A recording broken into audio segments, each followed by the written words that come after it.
educational programs and resources to help them succeed. I'm honored to be joined by Ms. Angela Tatum, our subject matter expert, who will be leading this workshop. Angela, along with her husband, Mr. Elroy Tatum, are the co-founders of U Inc. Wealth Education Services, an independent organization dedicated to financial empowerment through education. Angela has worked with colleges, schools, and community organizations to help build clear, practical paths to achieving and sustaining financial independence. Ms. Tatum is a certified financial education instructor, and since 2011, she has been facilitating financial literacy programs across diverse communities. With that being said, let's jump into it. One note though, if you have any questions for Ms. Tatum, please send them to Tanya Poindexter, our moderator, via the chat button at the bottom of your Zoom screen. We'll make sure they get asked during the Q&A portion of this workshop. Angela, I'll turn things over to you. Thank you. Thank you, Samuel. Thank you, Tanya. And thank you to everyone served by Student Housing of America for being a part of our conversation tonight. We're here to have an honest, practical conversation about money. And with that said, I'm going to share my screen.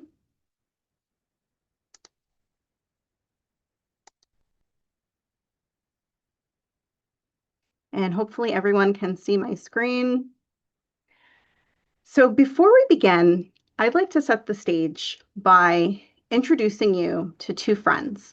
They are actually sisters, twins, actually. They're actually twins. And their names are Kiara and Hope. Now, both of these ladies are college graduates. They are employed, and they're even working in their chosen fields. So good for them. Now, Kiara, she makes an annual salary of $100,000 a year. Okay. And her sister, Hope, brings in $60,000 a year. Now, with just that information, I have a question. Who is the wealthy sister? Or a better question would be, who is the wealthier sister? Now, sometimes people think this is a trick question, but overwhelmingly, most people will choose Kiara as the wealthier sister because she has an annual salary that is almost, well, not quite. Well, it's almost twice that of her sister. So that makes sense to me that we would assume that she is the wealthier sister.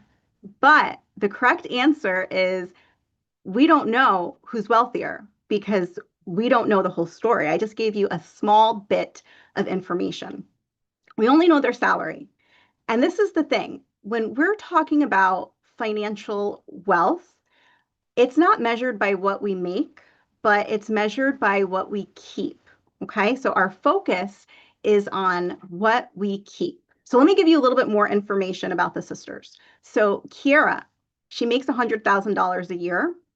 She spends $101,000 a year on her bills and her living expenses. And a living expense is basically anything that you spend money on. Okay. So she's able to spend more than what she makes because she utilizes credit. Okay. So she's using her credit cards every month. She's carrying a balance month to month. So she is an example of living above your means. Now, let's talk about Hope.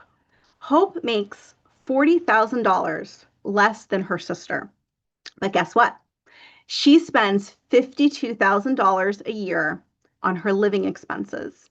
So because her salary is $60,000 and she only spends $52,000 on her lifestyle, she is able to keep $8,000 a year. Now remember we said wealth is what you keep. So because she's able to save money every month, she is able to invest. So I'm just going to make this is a true story. These two women are real people. I changed their names, but let's make this example a little bit simple and assume that all other things are equal. Kiara owns no assets. Okay. She has no savings because she spends every dollar that she earns. In fact, she overspends, right? But Hope is able to invest because she has mastered the art of living below her means. And that's the tagline for tonight. Okay. We want to be like Hope and we want to be able to invest, and we're able to invest when we can master the art of living below our means. So this is what Hope can do. Hope is able to max out her Roth IRA. A Roth IRA is an investment account that I think all college students should open. And she's able to contribute to that every year. And she's able to reap the benefits of compound interest. She's able to see her stocks and bonds go up in value. Kiera makes $40,000 more than her sister, but she can't do any of those things yet because she hasn't mastered the art of living below her means. So until we understand this concept, we usually are not motivated to learn what I'm going to present next. So being rich is based on salary, it's based on income, but wealth is based on what we own.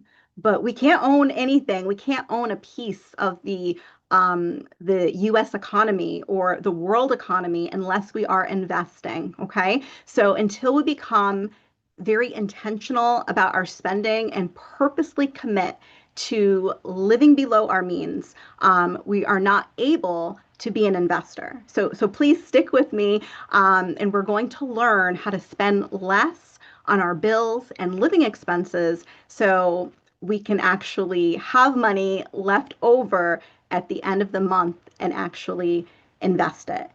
Most adults live at their means or they live um, above their means, but the goal is to be financially secure, to have savings, and to have investments, and also get out of all the toxic debt that we're in. And in order to do that, we must master the art of spending or living below our means.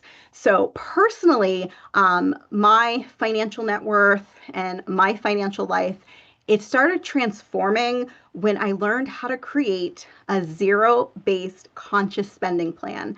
And equally important is when I learned how to live on it. So it's not enough just to create it, but we also have to learn how to live on it. So I have the privilege tonight to walk us through how to create and live off of a conscious spending plan each month. Okay, so let's talk about the formula. Not the formula, the recipe. There is a recipe for financial wellness and financial independence. And the formula is actually quite simple.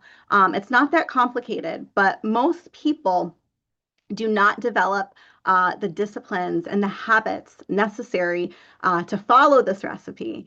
So let's back up a little bit and talk about what is the recipe for financial independence. So, and in its simplest form, of course, we can talk about and teach about credit, debt, saving, investing, relationships, budgeting, all of that stuff.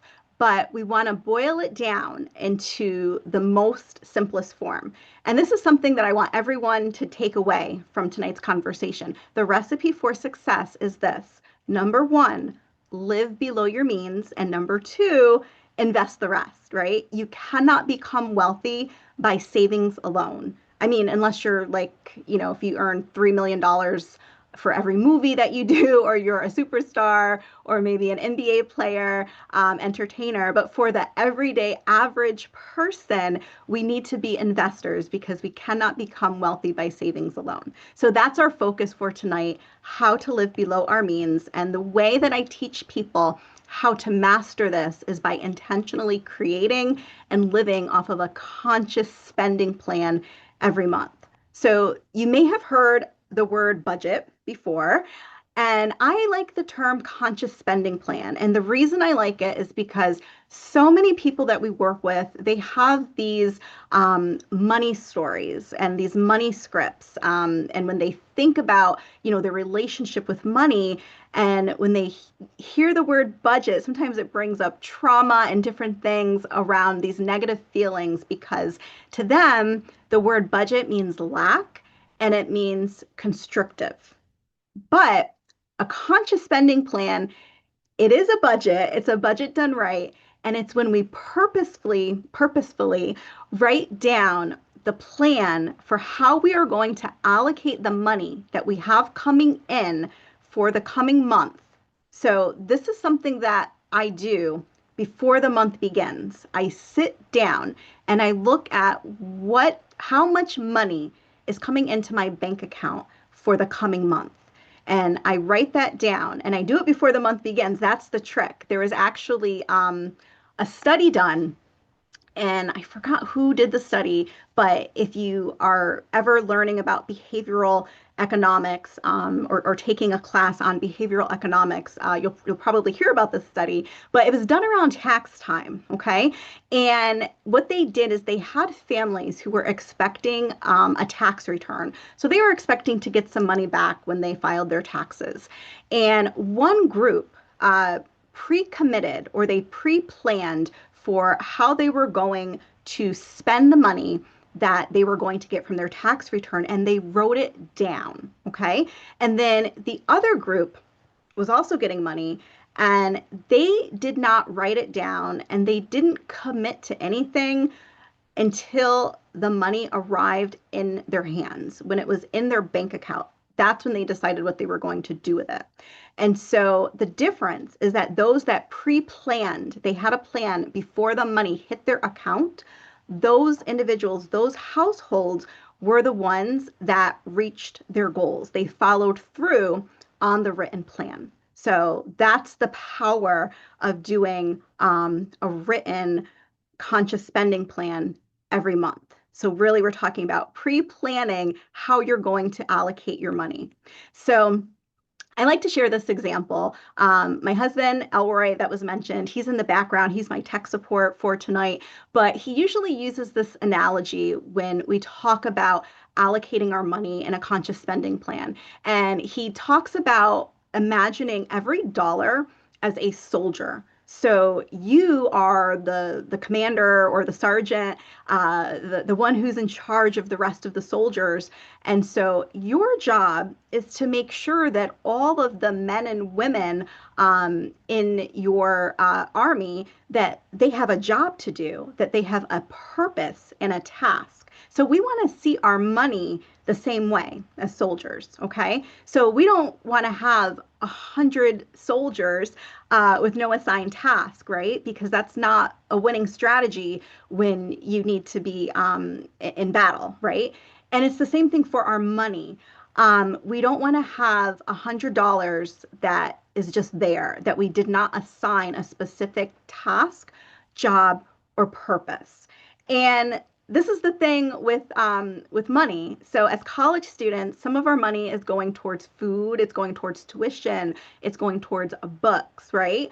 And it's also going towards the fun things as well. We are also paying for, getting your hair done or getting your a haircut, going to a party, right? So it's everything that you're spending money on. But the key is to make sure that every dollar has a name. So it is okay if some of your money is going towards fun stuff, going to see the movie. You want to give it a purpose, every dollar. But the problem that we have is when we only give most of our money a job, a purpose, and a task, and then we have an extra $100 that didn't get an assignment. Okay, so the main thing is to make sure that every dollar has a name. And when we write out this plan in advance and we come face to face to it, we are held accountable to the plan. So sometimes we talk about having an accountability partner. If you don't have an accountability partner, the written conscious spending plan is your accountability partner. Okay. So I like to quote James Baldwin. He said, "Not everything that is faced can be changed, but nothing can be changed until it is faced." And I understand that he was talking about social justice, but the same message applies to how we manage our money. It is very difficult to implement changes in your life when it comes to how you're spending money until you actually see where and how you are spending your money. So when we start creating our conscious spending plans, I want you to do this. I want you to start with just tracking everything. I'm going to show you a spreadsheet and we're going to go over it. But even before you start using the spreadsheet, if you can just get in the habit for 1 month and just say, I'm going to write down every time I spend money. And you don't have to do it you're spending the money, but maybe before you go to bed, you're just writing down, this is how much money I spent, and this is where I spent it. So just be honest with where your money is going. We say honesty is the best policy because once you see the numbers, then you're motivated to make the changes. That's the power of the written budget. So I always encourage people who are new to creating a zero-based budget is that first month, just track your numbers because then you're going to have real data for the next month when you get more involved with the conscious spending plan. So the first month you're just tracking, but you're using that information, that data to create a better conscious spending plan for the next month. Okay. So you might do it the first month and then you've tracked your expenses for the first month. And then at the end of the month, you're looking at it and you realize, wow, I didn't spend or I didn't transfer any money into my savings account. I didn't do any investing. I didn't pay off any of my high interest debt, but you learned that you actually spent twice as much as you thought you spent on, I don't know, like going out to eat. I'll use that category because that was a category that I had to work on a lot. I love going out to eat with my husband and my friends. And if you had asked me before I started tracking my expenses with my conscious spending plan, and if you said, Angela, how much do you think you spend on going out to eat? And I would probably say, oh, I spend about $100 a month. But then when I started tracking it, it was way more than $100. And so, but that's okay because now I know you can make changes when you have factual data, right? So when my husband and I sat down to do the next month's budget, we said we still want to go out to eat because we enjoy doing that, but we don't want to spend $300. We wanted to spend $100. So when we did our conscious spending plan, we said, okay, we really spent 300, but we only want to spend 100 because we also want to put some money into savings. Okay. So the conscious spending plan is giving us boundaries. Okay. So we're putting a boundary in place and say we can still enjoy life. We can still have fun. We can go to a restaurant, but we are putting a boundary in place and we're saying we are only going to spend this much money. And once that line item has been depleted, we don't spend any more on going out to eat. So what that did for us is it changed the way that we approached going out to eat. So it changed our habits, right? So we used to spend money. We would get, drinks, appetizer, entree, dessert, right? We would do all of that.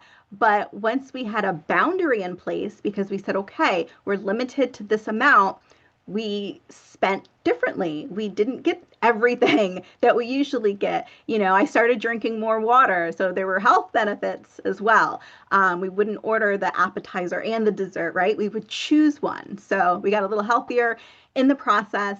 But I want you to know that you should not just go cold turkey and just say, I'm going to just give up everything that's not going to help me reach my financial goals, because this is not a fad diet. When we talk about creating a conscious spending plan, this is a lifestyle. It's something that you're going to do every month until you die, until you can no longer do it. Okay. So it needs to be something that you can implement in your real life.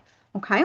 So it's also like a muscle, right? When you make these changes and you implement them, you are building up your financial muscles, our conscious spending plan muscles. So it's going to get easier every month, but you have to exercise those muscles. Okay. So in this way, the conscious spending plan is providing us with an accountability partner. It's providing us with the boundaries that we need.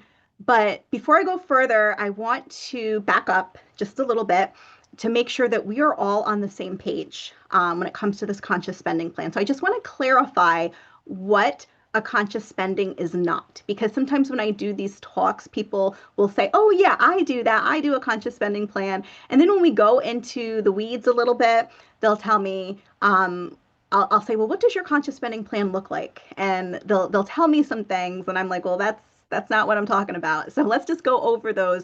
But I'm just going to give you a few things. And this is what a conscious spending is not. Okay. So I've heard, well, I have money in my account. And that's good. We want you to have money in your account, but that doesn't mean that you're doing a conscious spending plan. Or I've heard all of my bills are paid. Again, that's great. I'm glad all of your bills are paid, but that does not mean that you're doing a conscious spending plan.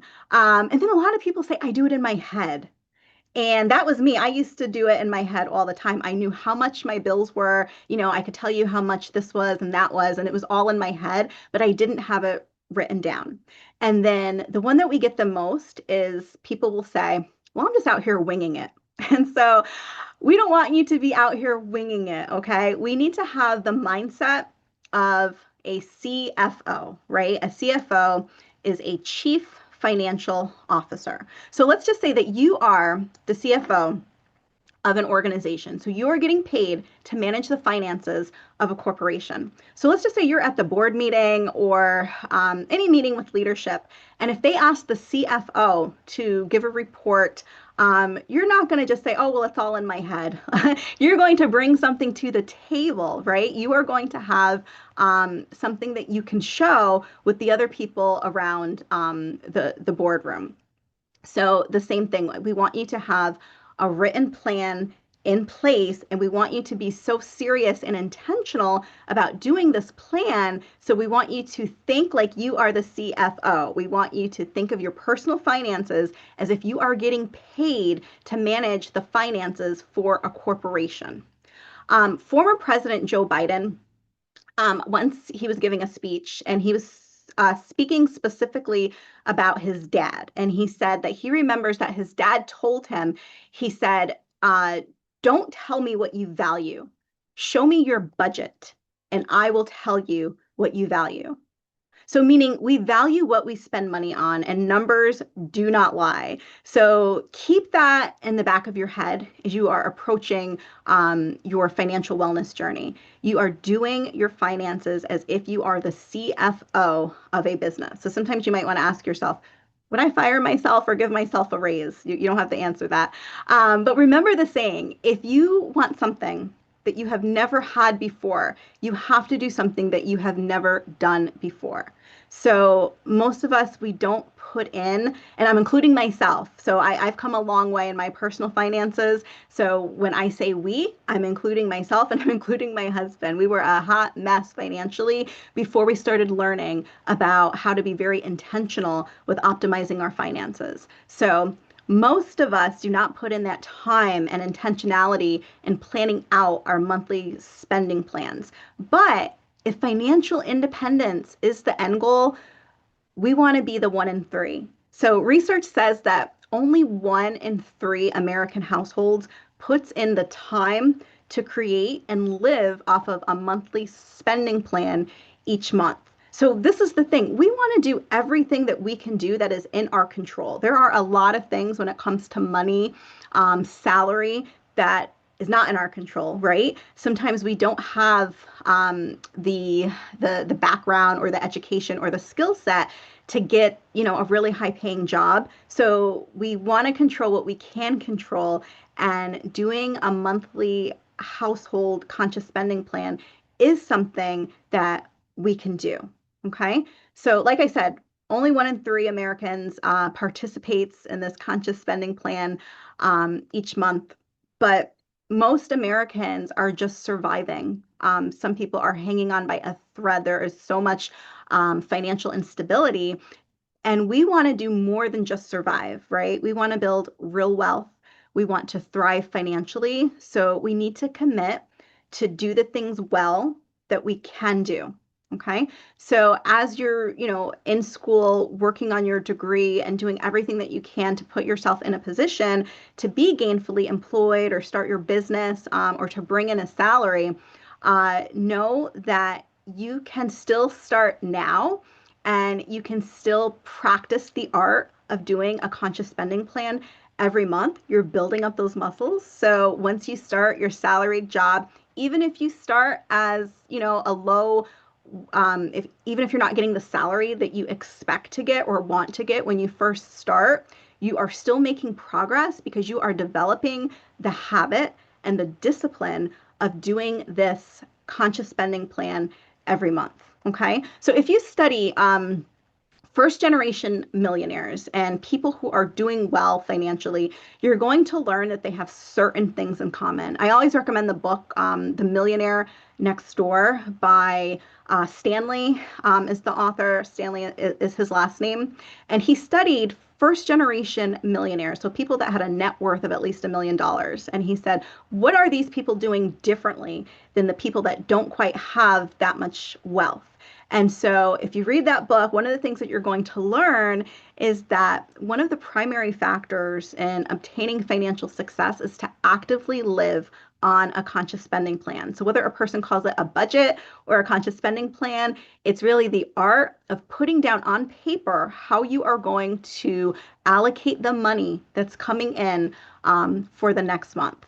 So now I'm going to show you my conscious spending plan. So I'm going to stop sharing my, okay, here it is. So this sample spending plan, and thank you, Tanya, for putting it in the chat. And so everyone has access to this. So if you copy it, my husband created this, and it's simple, and I'm going to talk about how to use it. If you first look at it, I know that it looks overwhelming because I'm going to scroll down and you can see it. So there's a lot on here, but I'm going to break it down for you so you can use it. What we do is before the month begins, my husband and I, we sit down together, and of course, single people would do the same thing. There's a way to do it if you're in partnership with a person, if you're doing money and life together with a partner, there's ways to do that. But most people are just doing this with just your money, your income. So you're going to start this part right here where it's green and it says my budget, okay? Or you could say a conscious spending plan. So there's a space for your income. So let's just say my name is, I'm James, and I'm putting down when I am getting paid, how much money I am getting. So you can break it down week by week. So I can just delete Jennifer. Let's just say she's not in the picture, okay? Let me click this. So this is one person, and they're bringing in, okay, $2,300 a month. Okay, so right here, just income. If you have a second job or if you are working overtime, we encourage people to only put what you actually know you're going to get, because sometimes, working overtime is not guaranteed. If you're doing a side hustle or a second job, you might not get the hours that you want. So we're only putting money in this section when you actually are certain that you're going to get the money. We want to be very conservative when it comes to managing our money, okay? So the first part is just your income. And then the second part, this is like the meat of the conscious spending plan. So we've got a column for expenses, and then it says allocated, spent to date, and then remaining. So what I'm going to do here, where it says expense, this is I'm going to highlight. So it says 17. I highlighted line item 17. So all of these different lines are called line items. So my line item is going to have the category where I am spending money. So maybe I want to put some money towards the holiday that's coming up, so I would put it here. Maybe I'm paying rent. So right here, I am paying rent. I pay $900 a month in rent. I live with a few roommates, so this is how much my rent is. So what you're going to do is you're going to allocate $2,300, okay? So right here, it's telling us I've got $2,300 to work with. So I'm going to keep putting money in these categories until I reach $2,300, because I want to give every dollar a name, a purpose, and a job. So let's see if I actually did that. Okay, so I put in $2,273. But right here on the bottom, it tells me, so this is great. This is why I love using the technology, because I don't even have to really do the math. Everything is already in here. So $2,300 is my income. For total expenses, I put in $2,273 worth of expenses. So zero. So when I talk about a zero-based conscious spending plan, I mean that every dollar has a job and a name, so I shouldn't have $27 left over. So in this example, I've got 27 soldiers who do not have a job, okay? So that's not good. Every soldier needs to have a job if you want to win the battle, right? So I need to go back up here. And a lot of times people will see this and they'll say, okay, I'm doing good because I've got $27 left over. You're not doing good because if you don't give that $27 a name, that money is going to leave. It's gonna leave your possession, but it's not going to help you reach your financial goals for that month because you did not give it a name. And this is the thing, it's your conscious spending plan. So you are in control. You are the master of the plan. So it's up to you what you do with this money, but you need to get in the habit of giving every dollar a name. So take this $27 and put it somewhere in your conscious spending plan. So remember I said we want to be investors. Before you become an investor, you have to be a saver, right? You have to have some money saved and then you can start investing. So it's baby steps, right? First things first. So I'm going to take that $27 and maybe I don't have an emergency fund. I don't have any savings. That's not good. I want to have some savings. So I'm going to put in $27 line item 18. It says GOK fund. That stands for God Only Knows Fund. So, when you think of an emergency, you don't expect, for your car not to start when you leave your apartment.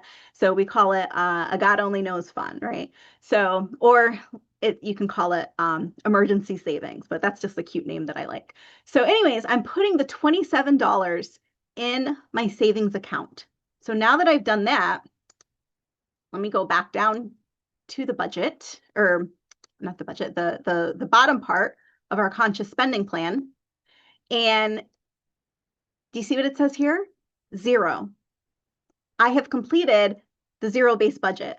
So this is an example of a good zero-based budget. Every soldier has a job to do. There's no soldier left behind. There's no dollars left behind, okay? So if I'm bringing in $2,300 in income, I'm allocating $2,300. So this doesn't mean that I am spending $2,300 because I don't want to spend everything. I don't want to live at my means.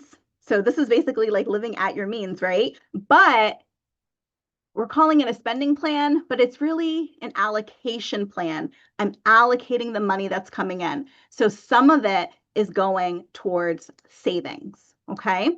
And that's good. That's a start because, like I said, most Americans, they are spending, let me just show you how this works. They might be spending groceries. I'll just change that.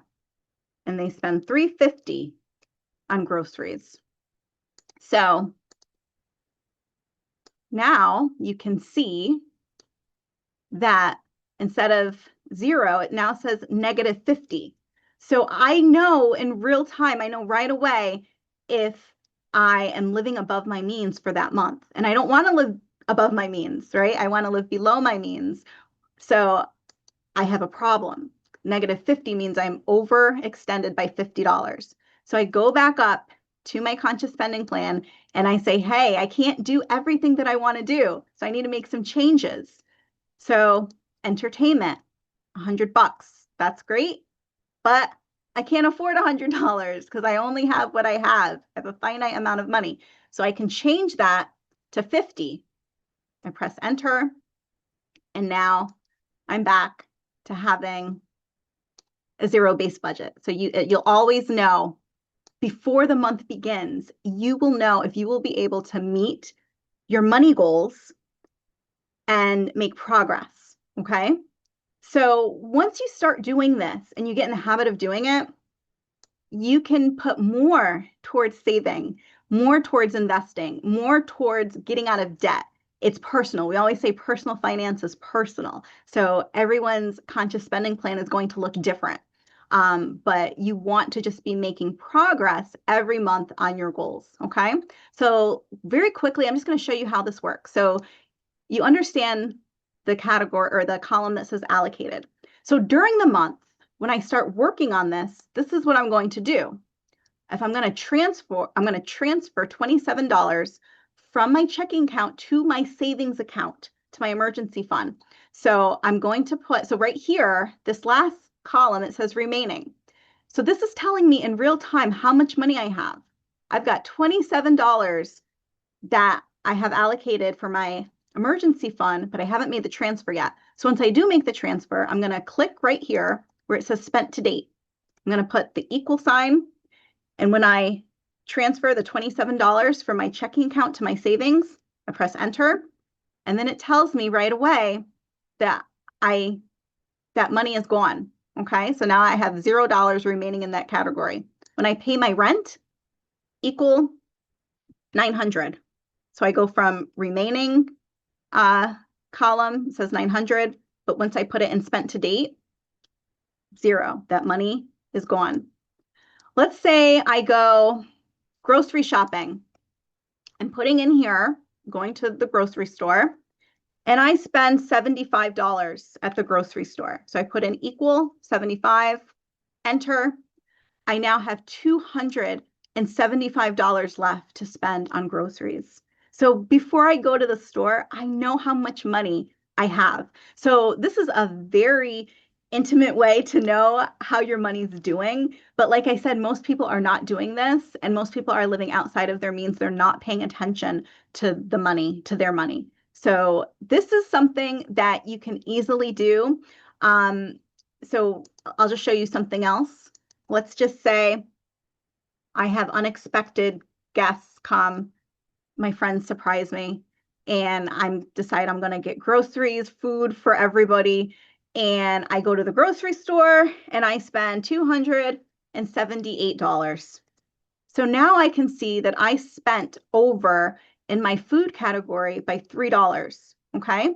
So the way that a zero-based budget works, or a zero-based conscious spending plan works, is you only have what you have, right? So because I spent more by $3 in this category, I should go back and see, can I take away $3 from another category? So what I would do, because this is an honest document, right? We're not going to try to fudge the numbers. So I really spent $353. So I'm going to change this to $353. But I know that I need to take away $300 in another category. So I'm going to take it from gas, because maybe my friends are here. We're going to do some more walking. So you see how I just did -3 in another category? So now I have 197 in that for that line item. So that is the basics of a zero-based budget. You always want to make sure that you have this 0. It'll tell you right away. So I encourage people, if you have Google Sheets, if you have a cell phone, this will work on an Android, an iPhone, whatever type of phone you have. As long as you have a Gmail account, you can download Google Sheets. And like I said, you will save this document under your own name. So you could call it whatever your last name is or first name spending plan. And all of this, it'll come just like this. So you would just change the numbers. Maybe you work at, I don't know, Best Buy. So you could just change that for your Best Buy job, and you would put in your numbers, okay? And the formula's here, and it will tell you once you put it in if you have a true zero-based budget or not. The last thing I want to share is we call this zeroing out our conscious spending plan. So at the end of the month, we make sure, all of these numbers are correct. And if we have any extra money, let's just say gas and oil. Let's just say I didn't need to really use my car this month. So I have extra money. Okay. So I have how much extra money? $147 left over. So I can choose to put it in any of the categories that I want. I could put it towards savings. I can put it toward investing, extra on debt. If I have a trip that's coming up, I could put it there, save for it. But I also have another option. I could also use it as income for the next month. Okay. So I could say, well, the next month that's coming, I could use an extra 147 in income. So if I do that, on the bottom, there is this line that says roll over to next month. So I could also put it here, and I would put 147. So now I have extra income for next month.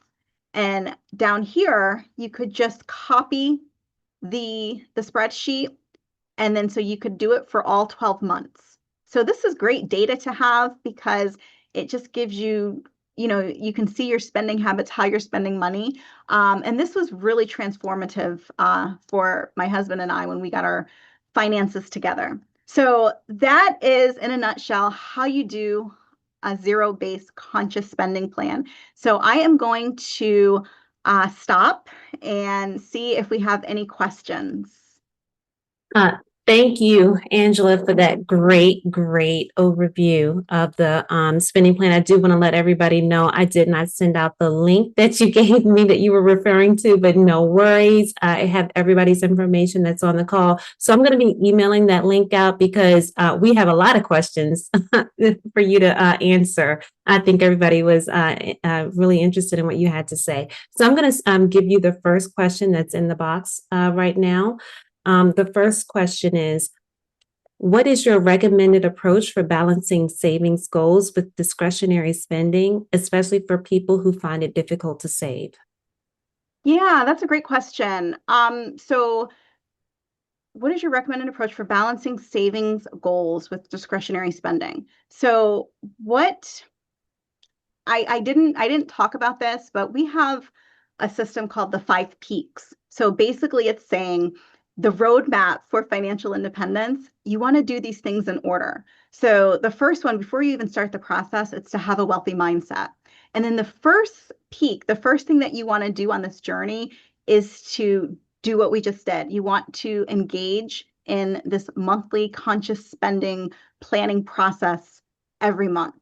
And so once you start doing that, you want to be in a position where when the unexpected happens, you don't have to go into debt or borrow money because you have some savings. So we always say if you do not have a savings account, you have an emergency. You are living on the edge. You are crisis living.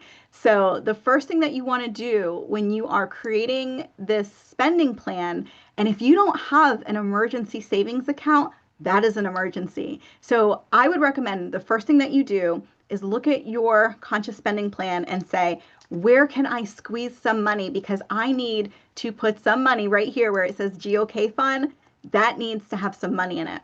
So we always say start with $1,000, but again, that's just a number. So some people, especially if you're a college student, you might be in a position where you're like, okay, that's what are you talking about? So maybe $500, maybe $100. So it's going to be a different goal for every person, but give yourself a number and say, I'm not going to move on to the next peak until I have $500 in my savings account for emergencies, because one thing that we all know about living this life is emergencies are going to happen no matter who you are or what your finances look like. So you need to have some money saved. And this is also, I forgot to mention this conscious spending plan, there is a lot on here. Not everything is going to apply to everybody. This is our example. So this is what we use as like a teaching tool. So again, this might look overwhelming. Just delete all the lines that do not apply to you, just for it to look more manageable, if that's going to help you. So this is just giving you ideas of what other people that we have worked with, what they have in their conscious spending plan. But you can put, what do you like to do? What do you need to do? So you think about that. That's why we do this every month. So we don't recommend doing a conscious spending plan for the whole year. We go month by month, because when you sit at the end, when you're reconciling at the end of the month, you're going to realize that you did forget some things, but you can start over next month. You can do better next month. And like I said, it's a muscle, and you're going to get better every single time that you do it. But it's important to make sure that you do have some fun money, and just things, that maybe only you want to do. Like I might say, oh, I'm going to spend $100 on my dog. And then the other person is like, I'm not a dog person. I would never spend that much money. on an animal. So like we said, personal finance is personal, but put in things in this conscious spending plan that you love to do. Put in your self-care items, put in your going out to eat. The important thing is to put boundaries, but definitely prioritize having some savings, because if you do not have savings, you are basically a crisis waiting to happen. Okay, great response. I'm going to move over to our next question. It is, what role do you think automated payments and digital tools play in successfully sticking to your budget? Yeah, that's a great question too. So when it comes to automation, I say automate, automate, automate. As much as you can automate, do that, right? Whatever makes it easier and you don't have to account for human error, or sometimes we just don't feel like it, right? So we put these disciplines in place because, truth be told, some days you're not going to feel like doing it. So when you have automated savings just taken right out, then you don't have to worry about it, right? So automate as much as you can. And so I encourage people to automate your investing and your savings. And I know everyone is not in a position to do that, especially if you have an irregular income. And so even for me, I'm self-employed, so I have a very irregular income. Sometimes I'm making money, some months I'm not making anything. So I don't have it automated the way I would if I was working, like a regular W-9 job. But if you are working and you do have that consistent, steady paycheck, absolutely work with your not HR department, finance department, whatever department at your job that deals with your paycheck, and say, I want to have a percentage of every paycheck to go directly to my savings account or my checking account or my retirement account. So definitely, again, if you read books about, wealth and financial independence, The Millionaire Next Door, things like that, automation is one of the factors of a person who's doing well with their money. So please automate as much as you can, because sometimes we don't feel like doing it. So take that out of the equation so it just happens automatically. I definitely agree with automation. It makes your life so much easier. I Yeah. definitely agree with that. So, okay, I'm gonna thank you for that answer and move on to the next question, because you do have another one. And you touched on this. What advice do you have for handling unexpected or emergency expenses without derailing your entire budget? Yeah, so that's why these peaks go in order. So I don't even think I finished saying the peaks, but so the first one is master the zero-based conscious spending plan, and then $1,000 in a savings account. After you have $1,000 in a savings account, then we say create a debt repayment plan for any toxic, very high interest debt. Once you have a plan for that, then the next thing is to have a fully funded emergency fund. So this could be 3 to 6 months of living expenses. And then once you have the 3 to 6 months living expenses, a fully funded emergency fund, then you are in a position where you can start investing. Because like I said, I want everyone to invest, but I want you to do it from a really strong foundation. Sometimes people start investing and they're not doing a conscious spending plan. They don't have an emergency fund. They're drowning in debt. So that person should be focused on getting their foundation strong before they start investing. Because the last thing you want to do as an investor is to have to pull out of your investments, sell your investments, because you need that money to pay a bill, or for other reasons.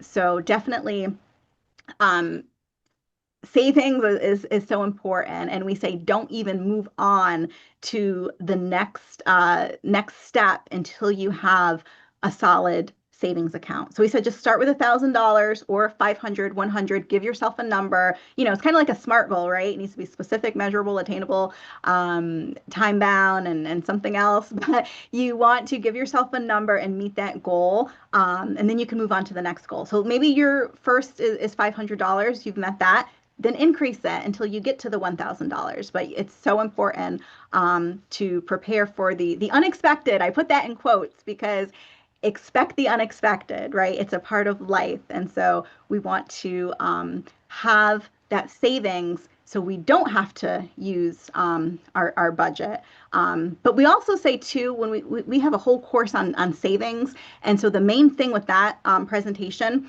is to say, if you do have an emergency, first ask yourself, is this a real true emergency, or is this just something that I want to do, but I don't necessarily need to do it? But if it is a real true emergency, first look at your existing conscious spending plan and say, can I take, let's just say the emergency is $900. So you might say, can I squeeze $900 from my existing this month spending plan? And if you can't, that's okay, but let's see if you can do something. So maybe you don't have to spend so much in groceries.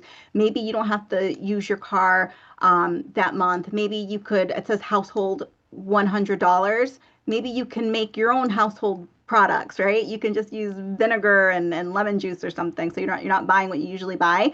But see if you can, save money here. And so maybe you're able to squeeze $300 from your existing budget. So then you only need $600 from your emergency fund. So first start with your existing conscious spending plan, and then you don't have to take as much from your savings account. But you have to have a savings account in order to even use it. So please, make that a priority to put some money into savings, because like I said, if you do not have money in savings, then you're left to borrow money, and then, borrowing money costs money. Now you're paying interest. Maybe you're paying late fees. So you want to avoid that as much as possible.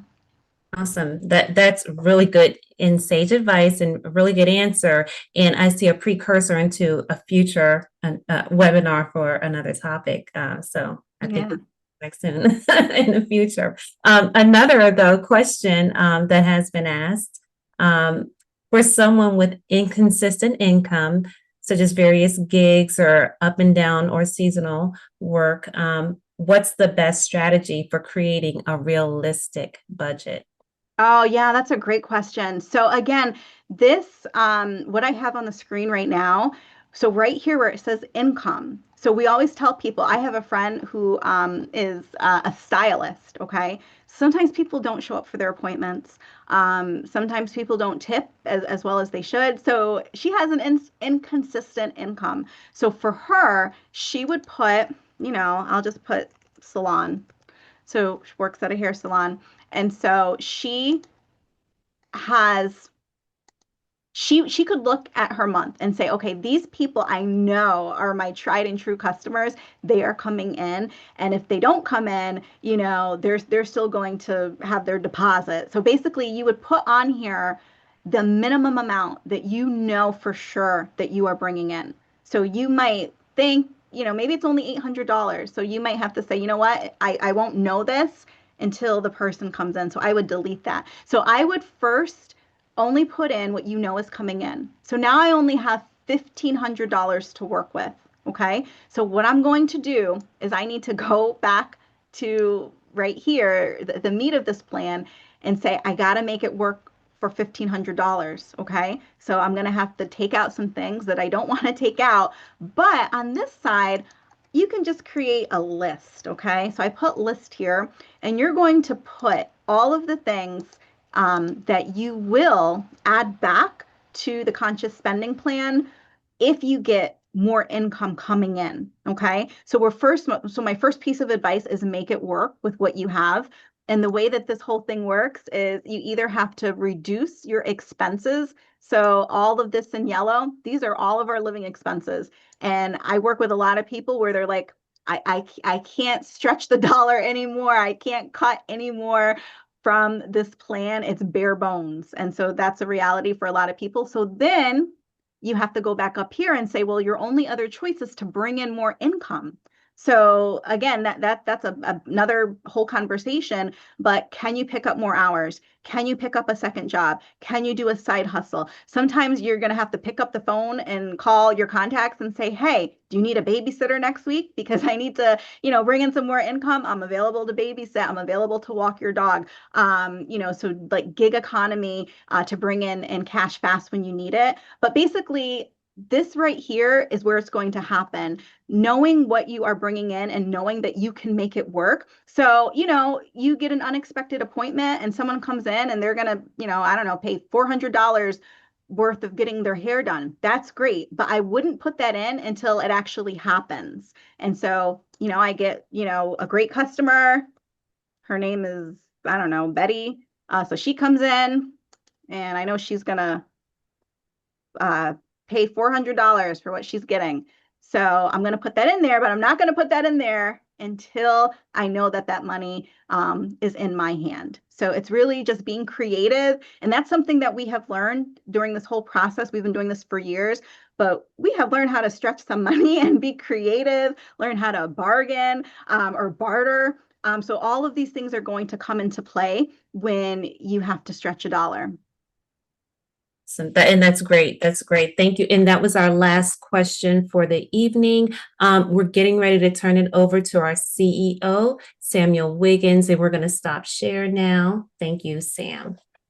Thank you, Tanya. And thank you, Angela. That was a wonderful presentation. It was informative and insightful. I wish I had you and Elroy when I was in my 20s. I would probably be a lot further along. And thank you to our attendees. We really appreciate you joining us for this workshop. Please feel free to follow us on social media to find more about Student Housing of America, or go to our website, find more about the resource we have to offer, and to find out when the next webinar will be. Until then, goodbye and take care.